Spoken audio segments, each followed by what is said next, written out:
വാസിഷ്ഠസുധ യോഗവാസിഷ്ഠസാരം നിർവാണപ്രകരണം ശിഖിധ്വജോപാഖ്യാനം. Audio book തുടരുന്നു. Page 347, ശ്ലോകം 294. ചൂടാല പറഞ്ഞു: ഹേ പ്രാണപ്രിയതമ, എന്തെന്ന് വിവരിക്കാൻ കഴിയാത്ത ഈ ജഗത്തിനെയും എൻ്റെ ദേഹത്തെയും വെടിഞ്ഞിട്ട് ഞാൻ എന്തെന്നു പറഞ്ഞറിയിക്കാൻ കഴിയാത്ത എന്തോ ഒരു രൂപം പ്രാപിച്ചിരിക്കുന്നു. അതുകൊണ്ടാണ് ഇത്ര തേജോമയിയായി വിലസുന്നത്.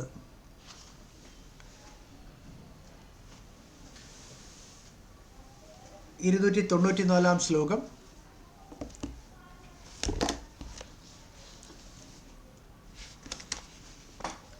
ഇദം സർവം പരിത്യജ്യ സർവമന്യൻ മയാ ശ്രിതം യത്തത് സത്യമസത്യം ച തേനാസ്മി ശ്രീമതി സ്ഥിത.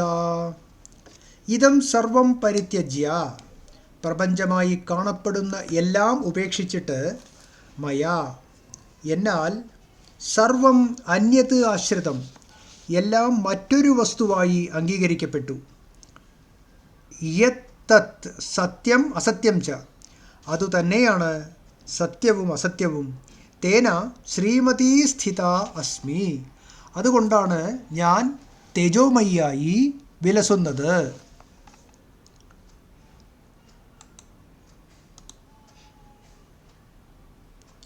പ്രപഞ്ചമായി കാണപ്പെടുന്ന എല്ലാം ഉപേക്ഷിച്ചിട്ട് എന്നാൽ എല്ലാം മറ്റൊരു വസ്തുവായി അംഗീകരിക്കപ്പെട്ടു. ഇതുതന്നെയാണ് സത്യവും അസത്യവും. അതുകൊണ്ടാണ് ഞാൻ ഇത്ര തേജോമയിയായി വിലസുന്നത്. തേനാസ്മി ശ്രീമതി സ്ഥിത, പ്രപഞ്ചത്തെ ഉപേക്ഷിച്ചു. എങ്ങനെ? പ്രപഞ്ചത്തെ ഞാൻ മറ്റൊരു വസ്തുവായി കണ്ടു. അതുതന്നെയാണ് പ്രപഞ്ചത്യാഗം. നാനാത്വം കളിയാടുന്ന ദൃശ്യഭ്രമമാണ് പ്രപഞ്ചം. ഉണ്ടായി മറയുന്ന നാനാത്വത്തിൻ്റെ പരമകാരണമാണ് ആനന്ദസ്വരൂപമായ ബ്രഹ്മം. ബ്രഹ്മത്തെ വിചാരം ചെയ്തറിഞ്ഞതോടെ താൻ ഉൾപ്പെടെയുള്ള നാനാത്വം ആ ഏകത്വത്തിൻ്റെ പ്രകടഭാവമാണെന്നറിഞ്ഞു. നാനാത്വഭാവം പോകുന്നത് പ്രപഞ്ചത്യാഗം, ഏകത്വഭാവം ഉറയ്ക്കുന്നത് മറ്റൊന്നിൻ്റെ സ്വീകാരം. നാനാത്വം ജഡദർശനം, ഏകത്വം ബോധദർശനം. ജഡദർശനം കൈവെടിയുന്നത് പ്രപഞ്ചത്യാഗം, ബോധദർശനം നേടുന്നത് മറ്റൊന്നിൻ്റെ അംഗീകാരം. നാനാത്വദർശനം ദുഃഖം, ഏകത്വദർശനം സുഖം. ദുഃഖം കൈവിടുന്നത് പ്രപഞ്ചത്യാഗം, സുഖം അംഗീകരിക്കുന്നത് മറ്റൊന്നിൻ്റെ സ്വീകാരം. ദുഃഖം പോയി നിരന്തര സുഖം അനുഭവമായാൽ ഒരു വ്യക്തിയിൽ ശ്രീമത്വം ഇടതിങ്ങി പ്രകാശിക്കുമെന്ന് പറയേണ്ടതില്ലല്ലോ. ചൂടാല തുടർന്നു: ഞാനീ കാണുന്ന ഒന്നുമല്ല, എന്നാൽ ഞാൻ എന്തോ ഒന്നാണ്. ഞാനീ കാണുന്ന ഒന്നുമല്ല, എന്നാൽ ഞാൻ എന്തോ ഒന്നാണ്. ഈ വസ്തുത ഉള്ളതുപോലെ ഞാൻ അറിയുന്നു. അതിലെ ഉണ്ടാകലും നശിക്കലുമൊക്കെ എനിക്ക് വ്യക്തമായി തെളിയുന്നു. അതുകൊണ്ടാണ് ഞാൻ തേജോമയിയായി വർത്തിക്കുന്നത്. അനുഭവിച്ച ഭോഗങ്ങളിലെന്ന പോലെ അനുഭവിക്കാത്തവയും അകന്നു നിൽക്കുന്നവയുമായ ഭോഗങ്ങളിലും ഞാൻ സന്തോഷിക്കുന്നു. ഒരിക്കൽ കൂടി വായിക്കാം. അനുഭവിച്ച ഭോഗങ്ങളിലെന്ന പോലെ അനുഭവിക്കാത്തവയും അകന്നു നിൽക്കുന്നവയുമായ ഭോഗങ്ങളിലും ഞാൻ സന്തോഷിക്കുന്നു. വിശേഷിച്ച് ഞാൻ സന്തോഷിക്കുന്നില്ല, കോപിക്കുന്നുമില്ല. അതുകൊണ്ട് ഞാൻ തേജോമയിയായി വിലസുന്നു. ആകാശം പോലെ നിർമ്മലമായ ഹൃദയത്തിൽ ഞാൻ ഒറ്റയ്ക്ക് രമിക്കുന്നു. രാജലീലകളിൽ ഞാൻ രമിക്കുന്നില്ല. അതുകൊണ്ട് ഞാൻ തേജോമയിയായി വിലസുന്നു. 295 ശ്ലോകം. ജഗതാം പ്രഭുരേവാസ്മിൻ ന കിഞ്ചിന്മാത്രരൂപിണീ ഇത്യാത്മന്യേവ തുഷ്യാം ഇതേനാഹം ശ്രീമതി സ്ഥിത. ഈ കാണുന്ന ഒന്നുമല്ലാത്ത രൂപത്തോടുകൂടിയ ഞാൻ ഈ ജഗത്തിൻ്റെ മുഴുവൻ പ്രഭുവാണ്. അതുകൊണ്ട് ഞാൻ എന്നിൽ തന്നെ സദാ ആനന്ദം കണ്ടെത്തുന്നു. അതുകൊണ്ടാണ് ഞാൻ തേജോമയിയായി വർത്തിക്കുന്നത്. ശാസ്ത്രദൃഷ്ടി അവലംബിച്ച് സർവം ബ്രഹ്മമയം എന്ന ഭാവനയോടെ രാഗദ്വേഷങ്ങളില്ലാതെ ഞാൻ സഖിമാരുമായി രമിക്കുന്നു.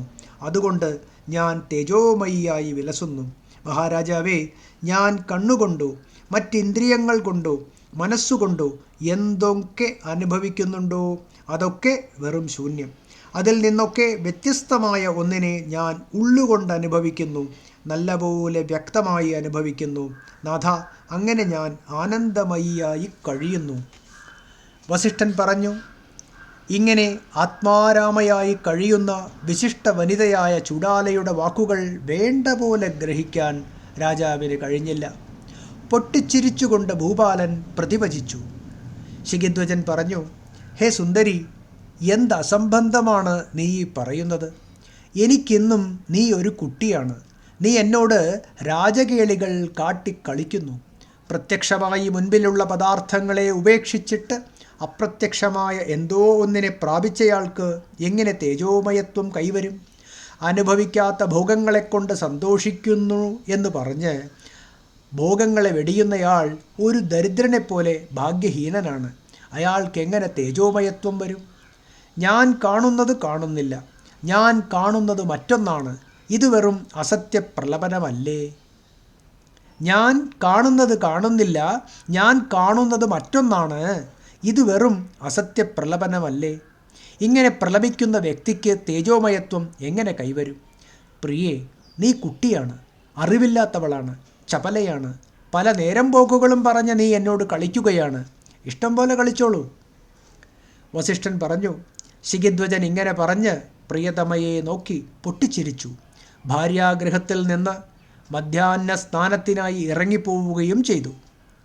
കഷ്ടം. ആത്മാവിൽ മനസ്സു ചെന്നെത്താത്ത അദ്ദേഹം എൻ്റെ വാക്കുകളെ വിശ്വസിക്കുന്നില്ല എന്നിങ്ങനെ അല്പം ഖിന്നതയോടെ ചൂഡാല സ്വകർത്തവ്യങ്ങളിൽ നിരതയാവുകയും ചെയ്തു. അല്ലയോ രാമ, ഇങ്ങനെ ഇവിടെ ആ വിധം കഴിഞ്ഞുകൂടിയ അവർക്ക് പലതരം രാജലീലകളിൽ കൂടി കാലം പിന്നെയും കുറെ കടന്നുപോയി. ചൂഡാല നിത്യതൃപ്തയാണ്, വിശേഷിച്ചാഗ്രഹമൊന്നുമില്ലാത്തവളാണ്. എങ്കിലും ഒരിക്കൽ വെറും കൗതുകം കൊണ്ടു മാത്രം ആകാശഗമന സിദ്ധി നേടിയാൽ കൊള്ളാം എന്നൊരു തോന്നലുണ്ടായി. ആകാശഗമന സിദ്ധി നേടാനായി ആ നൃപകന്യക രാജഭോഗങ്ങളെല്ലാം അനാദരിച്ചുകൊണ്ട് ഒരേകാന്തസ്ഥാനത്തെത്തി അതിനായുള്ള സാധനാനുഷ്ഠാനത്തിൽ ഏർപ്പെട്ടു. തനിയെ ഏകാന്തസ്ഥാനത്ത് ആസനസ്ഥിരത ഉറപ്പാക്കി ഊർധ്വഗാമിയായ പ്രാണനെ വശത്താക്കാനുള്ള ഒരു നീണ്ട അഭ്യാസം ആരംഭിച്ചു. രാമൻ ചോദിച്ചു, ബ്രഹ്മൻ പ്രാണസ്പന്ദന ഗതിയെ ഏതുവിധം അഭ്യസിച്ച് വശത്താക്കിയാലാണ് ഒരു ചിര അഭ്യാസിക്ക് ആകാശഗമന സിദ്ധി വന്നു ചേരുന്നത്? വസിഷ്ഠൻ പറഞ്ഞു, രാമ, ശിഖിധ്വജ കഥാപ്രസംഗത്തിൽ യാദൃച്ഛികമായി വന്നു ചേർന്നതാണല്ലോ ആകാശഗമന സിദ്ധിക്രമം. അത് പറയാം, കേട്ടോളൂ. സാധിക്കേണ്ട കാര്യത്തെക്കുറിച്ചുള്ള വാസനയൊഴിച്ചുള്ള മറ്റെല്ലാ വാസനകളും സാധിക്കേണ്ട കാര്യത്തെക്കുറിച്ചുള്ള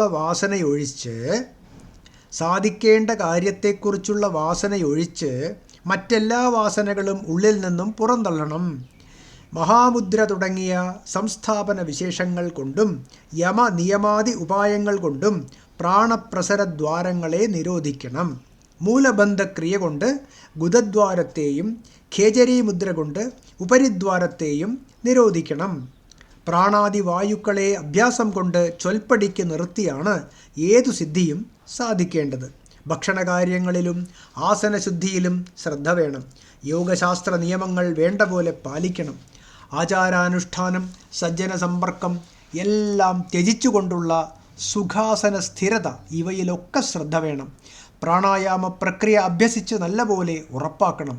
ക്രോധ ലോഭാദി മനോമാലിന്യങ്ങൾ വെടിയണം. ലോകഭോഗങ്ങളിൽ ആസക്തി ഉപേക്ഷിക്കണം. ത്യാഗാദാനങ്ങളിൽ താൽപ്പര്യമില്ലാതാകണം. ഇത്രയുമൊക്കെ സാധിച്ചാൽ പ്രാണരഹസ്യം അറിയുന്ന സാധകന് പ്രാണന്മാർ ഒരു പ്രഭുവിന് ഭൃത്യരെന്ന പോലെ വശത്തായി കിട്ടും. 296. രാജ്യാതിമോക്ഷപര്യന്താഃ സമസ്താ ഏവ സമ്പദഃ ദേഹാനിലവിധേയത്വാത് സാധ്യാ സർവസ്യ രാഘവ.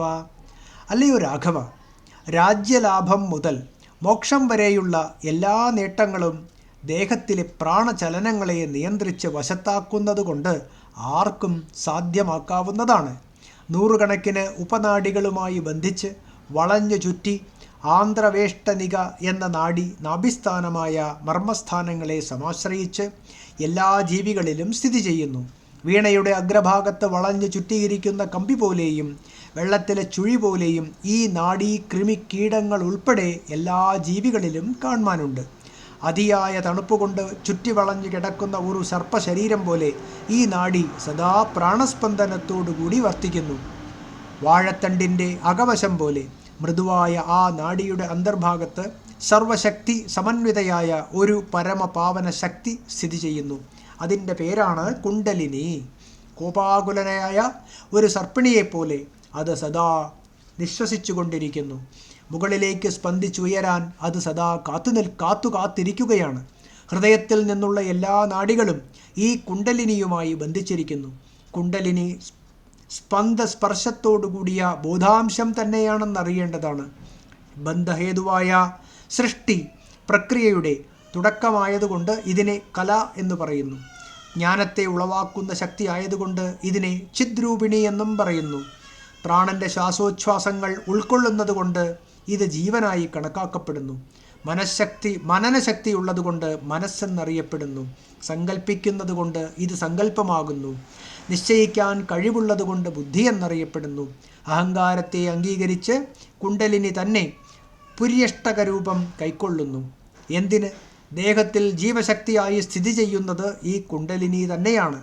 ഇവൾ പ്രാണാപാന സ്വരൂപിണി ആയതുകൊണ്ട് ദേഹത്തിൽ സദാ മുകളിലോട്ടും കീഴോട്ടും സഞ്ചരിച്ചുകൊണ്ടേയിരിക്കുന്നു. ഈ പ്രാണശക്തി ചിലപ്പോൾ മുഴുവനെ മുകളിലോട്ട് പൊന്തുന്നു, ചിലപ്പോൾ മുഴുവനെ കീഴോട്ട് താഴുന്നു. പ്രാണഗതി അസ്ഥിരമായതുകൊണ്ട് ചിലപ്പോൾ അത് ദേഹം വിട്ടുപോകുന്നു. അങ്ങനെയാണ് മനുഷ്യർ മരിക്കാനിടയാകുന്നത്. മുകളിലേക്കും താഴേക്കുമുള്ള ഗതികൾ അടങ്ങി ഈ പ്രാണശക്തി ഉള്ളിൽ തന്നെ തങ്ങി നിൽക്കുമെങ്കിൽ ജീവികളുടെ എല്ലാ വ്യാധികളും ഉള്ളിലെ പ്രാണനിരോധം കൊണ്ട് ശമിച്ചു കിട്ടുന്നതാണ്. രാമൻ ചോദിച്ചു, അല്ലയോ മുനീശ്വര, ഈ ദേഹത്തിൽ ആദികളും വ്യാധികളും എന്തുകൊണ്ടാണ് ഉണ്ടാകുന്നത്? എങ്ങനെയാണ് അവ ശമിച്ചു കിട്ടുന്നത്? ഇതിൻ്റെ യാഥാർത്ഥ്യം വെളിപ്പെടുത്തി തന്നാലും. വസിഷ്ഠൻ പറഞ്ഞു, രാമ, ദേഹദുഃഖമാണ് വ്യാധി, വാസനാമയമാണ് ആദി. ദേഹദുഃഖമാണ് വ്യാധി, വാസനാമയമാണ് ആദി. വിദ്യാമൂലമായ തത്വജ്ഞാനം ഇല്ലാതാകുമ്പോൾ വന്നു ചേരുന്ന മൂഢതയാണ് രണ്ടിനും കാരണം. തത്വജ്ഞാനം നേടി ഇന്ദ്രിയങ്ങളുടെ പ്രലോഭനങ്ങളിൽ നിന്നും രക്ഷപ്പെടണം. അങ്ങനെ ഉള്ളിൽ രാഗദ്വേഷവാസനകൾ കുറയണം. ഇതു കിട്ടിയില്ല എന്നീ ജഡമോഹം കൊണ്ടുണ്ടാകുന്ന ലാഭാലാഭങ്ങളാണ് വർഷകാലത്ത് മൂടൽമഞ്ഞ് പോലെ ആദികളെ പ്രവർത്തിപ്പിക്കുന്നത്. ബലാൽ ഇച്ഛകൾ വന്നു ചേരുന്നു. ഇച്ഛ ശക്തി പ്രാപിക്കും തോറും മോഹം കട്ടിപിടിക്കുന്നു. അതോടെ വ്യവഹാരം ദുഃഖകാരണമാകും. ദേശം കാലം ഇവയൊക്കെ വിപരീതമായി ഭവിക്കും. ദുഷ്ടകർമ്മങ്ങൾ രൂപം കൊള്ളും. ദുർജനങ്ങളുമായി സമ്പർക്കത്തിനിടയാകും. ദുഷ്ടഭാവങ്ങൾ ഉള്ളിൽ ഉദയം ചെയ്യും. അതോടെ പ്രാണസഞ്ചാര മാർഗങ്ങളായ നാഡികൾ ക്ഷീണിക്കുകയും തടിച്ചു വീർക്കുകയും ചെയ്യും. അവയിലൂടെയുള്ള പ്രാണപ്രസരം ദുഷ്കരമായിത്തീരും. അങ്ങനെ ദേഹം വികലമാകും. ദേഹത്തിൻ്റെ ഈ ദുസ്ഥിതി ദോഷം നിമിത്തമാണ് വ്യാധികൾ പ്രവർത്തനം ആരംഭിക്കുന്നത്. വർഷകാലത്തും വേനൽക്കാലത്തും നദികൾക്ക് ആകാരഭേദം വന്നു ചേരുന്നത് പോലെ ദേഹത്തിന് ആകാരഭേദങ്ങൾ വന്നുകൊണ്ടേയിരിക്കും. പൂർവജന്മങ്ങളിലും ഈ ജന്മത്തിലുമുള്ള വാസനാഗതിയും ശക്തി പ്രാപിച്ച് വ്യാധികളുമായി ഒത്തുചേരും. ഇങ്ങനെ പഞ്ചഭൂത ജഡമായ ദേഹത്തെ ആദിയും വ്യാധിയും കടന്നു പിടിക്കുന്നു.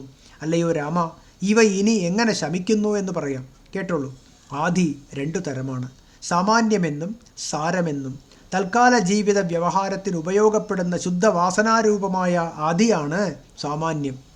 തൽക്കാല ജീവിത വ്യവഹാരത്തിന് ഉപയോഗപ്പെടുന്ന ശുദ്ധവാസനാരൂപമായ ആദിയാണ് സാമാന്യം. ജന്മാന്തരങ്ങളിൽ തുടർന്ന് നിലനിൽക്കാൻ ഇടവരുന്ന മലിനവാസനാരൂപത്തിലുള്ള ആദിയാണ് സാരമെന്ന് അറിയപ്പെടുന്നത്. അഭിമതം സാധിക്കുന്നതോടുകൂടി വ്യവഹാരത്തിനു മാത്രമായുള്ള ആദി സ്വയം കെട്ടടങ്ങുന്നു. അഭിമതം സാധിക്കുന്നതോടുകൂടി വ്യവഹാരത്തിന് മാത്രമായുള്ള ആദി സ്വയം കെട്ടടങ്ങുന്നു. ആ ആദി മൂലമുണ്ടാകുന്ന വ്യാധികളും അതോടെ ക്ഷയിക്കുന്നു. ജന്മാന്തരങ്ങളിൽ തുടരാനിടയുള്ള സാരഭൂതമായ ആദി ആത്മജ്ഞാനം കൊണ്ട് മാത്രമേ ശമിക്കൂ. കയറിലുണ്ടാകുന്ന സർപ്പഭ്രമം കയറിൻ്റെ ജ്ഞാനം കൊണ്ടല്ലാതെ എങ്ങനെ ശമിക്കും? ആദി കൊണ്ടല്ലാതെ ഉണ്ടാകുന്ന വ്യാധികൾ ദ്രവ്യശക്തി കൊണ്ടും മന്ത്രശക്തി കൊണ്ടും ശുഭകർമ്മങ്ങൾ കൊണ്ടും ശാസ്ത്ര നിർദ്ദേശമനുസരിച്ചുള്ള ചികിത്സ കൊണ്ടും മാറിക്കിട്ടുന്നതാണ്. രാമൻ ചോദിച്ചു, ഭഗവൻ, ആദി എങ്ങനെയാണ് വ്യാധിയാകുന്നത്? ആ വ്യാധി എങ്ങനെയായാൽ ക്ഷയിക്കും? വ്യക്തമായി പറഞ്ഞു തരാൻ അപേക്ഷ. വസിഷ്ഠൻ പറഞ്ഞു, രാമ, ചിത്തമിളകിയാൽ ദേഹമിളകും. കോപവും മറ്റും വരുമ്പോഴുള്ള അവസ്ഥ കണ്ടിട്ടില്ലേ? ഒരു ക്രുദ്ധൻ തൻ്റെ മുൻപിലുള്ള വസ്തുവിനെ പോലും കാണാൻ കരുത്തനാകുന്നില്ല. കോപം ബാധിച്ചവൻ അങ്ങനെ കാര്യമായത് ചെയ്യാതെ അകാര്യം ചെയ്യാൻ മുതിരുന്നു. പാഞ്ഞു വരുന്ന അമ്പിന് മുമ്പിൽ നേർമാർഗം വിട്ടോടുന്ന മാനിനെ പോലെ അയാൾ പരിഭ്രാന്തനായി വേണ്ടാത്തതൊക്കെ ചെയ്തു വയ്ക്കുന്നു. ചിത്തക്ഷോഭം നിമിത്തം പ്രാണഗതി സമഭാവം വിട്ട് ഇളകി ചലിക്കാൻ ഇടവരുന്നു. പ്രാണൻ ഇളകി ചലിക്കുന്നതോടെ നാഡികൾ വിഷമസ്ഥിതിയെ പ്രാപിക്കുന്നു. രാജാവ് മാർഗഭ്രംശിയായാൽ രാജ്യത്ത് വർണ്ണാശ്രമധർമ്മങ്ങളൊക്കെ തകരാറിലാവില്ലേ? അതുപോലെ നാഡികൾ കുജീർണങ്ങളും അജീർണങ്ങളും അതിജീർണങ്ങളുമായി ഭവിക്കുന്നു. നാഡീ പ്രാണ വിപര്യാസം നിമിത്തം കഴിക്കുന്ന ഭക്ഷണം ഗുണത്തിനു പകരം ദോഷത്തിന് കാരണമായി തീരുന്നു. ശരീരപോഷണത്തിനുതകാതെ വിരുദ്ധ പ്രവർത്തനവുമായി ഭക്ഷണം ഉള്ളിൽ തങ്ങാനിട വരുന്നു. അവ തന്നെ പരിണാമ സ്വഭാവം അനുസരിച്ച് വ്യാധിരൂപം കൈക്കൊണ്ട് പ്രത്യക്ഷപ്പെടുന്നു. ഇങ്ങനെയാണ് ആദി വ്യാധിയാകുന്നത്. ഈ ആദി നശിച്ചാൽ അതോടെ വ്യാധിയും നശിക്കും. രാമ, മന്ത്രശക്തി കൊണ്ട് വ്യാധികൾ നശിക്കുന്നത് എങ്ങനെ എന്ന് പറയാം, കേട്ടോളൂ. കടുക്കയും മറ്റും അവയുടെ സ്വഭാവശക്തി കൊണ്ട് തന്നെ വിരേചനം നടത്തുന്നു. അതുപോലെ യരലവാദി മന്ത്രവർണ്ണങ്ങൾ ഭാവനയ്ക്കനുസരിച്ച് കാര്യം നിർവഹിക്കുന്നു. ഉരച്ച് ശുദ്ധിയാക്കുമ്പോൾ സ്വർണം തിളങ്ങുന്നില്ലേ? അതുപോലെ പരിശുദ്ധമായ പുണ്യകർമ്മങ്ങൾ കൊണ്ടും സജ്ജന സേവ കൊണ്ടും ചിത്തം നിർമ്മലമായി ഭവിക്കുന്നു. ചിത്തം ശുദ്ധമായാൽ ദേഹത്തിൽ ആനന്ദം വളരുന്നു. പൂർണ്ണചന്ദ്രൻ ഉദിച്ചാൽ ലോകത്ത് പൂതിലാവ് പരക്കുന്നത് പോലെ ചിത്തവും ദേഹവും പ്രസന്നമായാൽ പ്രാണഗതി സമനില പ്രാപിക്കും. ആഹാരം വേണ്ട പോലെ ദഹിച്ച് പാകപ്പെടും. അങ്ങനെ വ്യാധിയും ഇല്ലാതാവും. രാമ, ആദിവ്യാധികളുടെ ഉൽപ്പത്തി നാശക്രമം നീ ചോദിച്ചതനുസരിച്ച് ഞാൻ വിവരിച്ചു. ഇനി കുണ്ടലിനീ യോഗമെന്ന പ്രകൃതം പിന്തുടരാം, കേട്ടോളൂ. പുര്യഷ്ടകം എന്നറിയപ്പെടുന്ന ജീവൻ്റെ ഉള്ളിൽ പൂവിനുള്ളിൽ മണമെന്ന പോലെ സ്ഥിതി ചെയ്യുന്ന പ്രാണശക്തിയാണ് കുണ്ടലിനി. ഈ പ്രാണശക്തിയെ പൂരകാഭ്യാസം കൊണ്ട് ഉള്ളിൽ നിറച്ച് നിർവികാരമായി സ്ഥിതി ചെയ്യുകയാണെങ്കിൽ ദേഹത്തിന് മേരുപർവ്വതം പോലെ സ്ഥിരതയും സ്ഥൗല്യവും വന്നു ചേരും. പൂരകാഭ്യാസം കൊണ്ട് നിറഞ്ഞു പരക്കുന്ന പ്രാണവായുവിനെ ചിലർ ധർമാനുഷ്ഠാന ശ്രമം തീർക്കാനായി ഭാവന കൊണ്ട് ദേഹത്തിൻ്റെ മുകൾ ഭാഗത്തുള്ള ആകാശത്തേക്ക് ഉയർന്നു നിർത്തുന്ന കുംഭകം ശീലിക്കാറുണ്ട്. അതുപോലെ കുണ്ടലിനി യോഗം വശമാക്കിയിട്ടുള്ളവർ ഏകാഗ്രഭാവന കൊണ്ട് കുണ്ടലിനി പ്രാണനെ ദേഹത്തിൻ്റെ മുകൾ ഭാഗത്തേക്ക് നയിക്കുന്നു. തുടർന്ന് കുണ്ടലിനി വള്ളികൾ പോലെ ചുറ്റിപ്പിണഞ്ഞ് ദേഹത്തിൽ വ്യാപിച്ചു നിൽക്കുന്ന എല്ലാ നാഡികളിൽ കൂടി ഒരു സർപ്പിണി എന്ന പോലെ ഇഴഞ്ഞ് വടി പോലെ വ്യക്തമായി മുകളിലേക്ക് വ്യാപിക്കുന്നു. അതോടെ ദേഹം മുഴുവൻ ഒരുമിച്ച് ആകാശത്തേക്ക് പൊങ്ങുന്നു. കാറ്റു നിറച്ച് വെള്ളത്തിലിടുന്ന വലിയ തോൽസഞ്ചി മനുഷ്യനെ വെള്ളത്തിൽ താണുപോകാതെ ഉയർത്തി നിർത്തുന്നത് പോലെ ഊർധ്വക പ്രാണൻ സാധകനെ ആകാശത്ത് തന്നെ ഉയർത്തി നിർത്തുന്നു. ഇങ്ങനെ അഭ്യാസം കൊണ്ട് യോഗം ദൃഢപ്പെടുന്നതോടെ യോഗി ദരിദ്രൻ ഇന്ദ്രപദവിയിലേക്ക് ഉയരുന്നത് പോലെ ആകാശഗമന സിദ്ധിക്ക് അർഹനായിത്തീരുന്നു. ഈ കുണ്ടലിനി ബ്രഹ്മനാഡിയായ സുഷുമ്നയിൽ കൂടി പ്രവഹിച്ച് ബ്രഹ്മരന്ധ്രത്തിനുപരി 12 അങ്കുലം ഉയർന്ന് രേചക പ്രയോഗം കൊണ്ട് നാഡികളെ സ്തംഭിപ്പിച്ച് നിശ്ചലമായി അല്പനേരം നിൽക്കുമെങ്കിൽ വ്യോമഗാമികളായ സിദ്ധ്യവിദ്യാധരാദി ദേവന്മാരുടെ ദർശനം സാധ്യമായി തീരുന്നു. സ്വരൂപബോധ അനുഭവത്തോട് ഏതാണ്ട് തൊട്ടുനിൽക്കുന്ന ബുദ്ധിനേത്രം കൊണ്ടാണ് സ്വപ്നത്തിലെന്ന പോലെ ഈ സിദ്ധന്മാരെ കാണാൻ ഇടയാകുന്നത്. അപേക്ഷിച്ചാൽ അവർ അണിമാതി സിദ്ധികൾ പോലും തന്ന് അനുഗ്രഹിക്കുകയും ചെയ്യും. രേചകാഭ്യാസ പാടവം കൊണ്ട് മുഖത്തിൽ നിന്ന് 12 അങ്കുലം അകലെ പ്രാണനെ സ്തംഭിപ്പിച്ചു നിർത്താമെങ്കിൽ പരകായ പ്രവേശം സാധ്യമാകുന്നതാണ്. രാമൻ വീണ്ടും ചോദിച്ചു, സൂക്ഷ്മദ്വാരങ്ങളിൽ കടന്നു ചെല്ലുന്നതിനും ആകാശത്തിൽ പെരുകി നിറഞ്ഞു നിൽക്കുന്നതിനും ശരീരത്തിന് അണുത്വം, മഹത്വം എന്നിവ നേടുന്നതിനുമുള്ള സിദ്ധികൾ എങ്ങനെയാണ് സാധ്യമാകുക?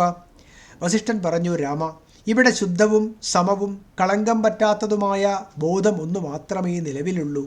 ഈ ജഗത്തോ ജഗത്തിനുള്ളിലുള്ള മറ്റെന്തെങ്കിലുമോ ഇവിടെ ഇല്ലെന്നുള്ളതാണ് സത്യം.